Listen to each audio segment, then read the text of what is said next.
कि ना हमसे भंगिया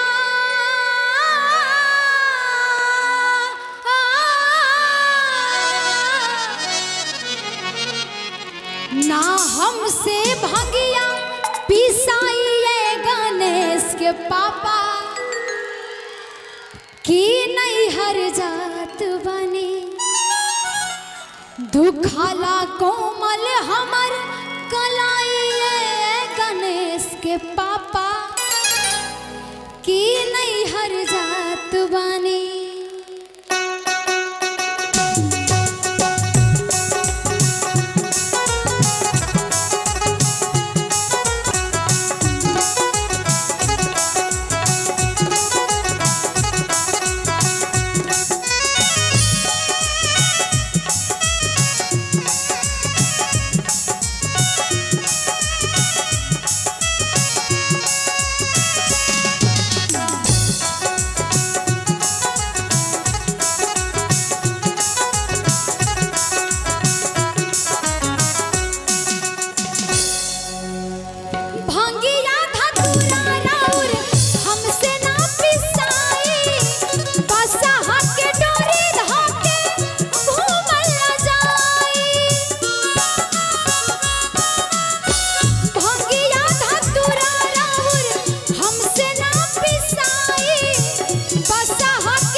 लइका दूधू गोबा छोटे गणेश के पापा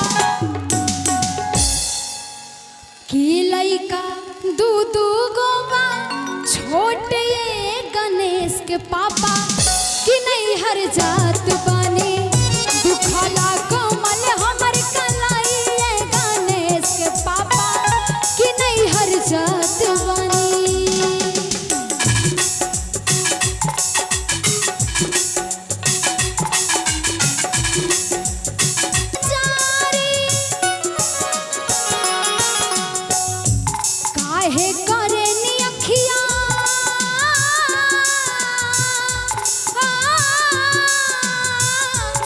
काहे करे नी अखिया लाल ये गणेश के पापा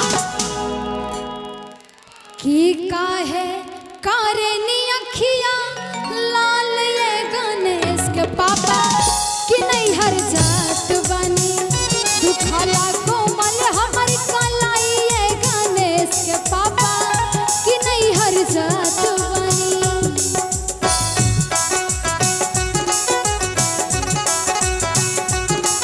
के पापा कि नहीं हर जात बनी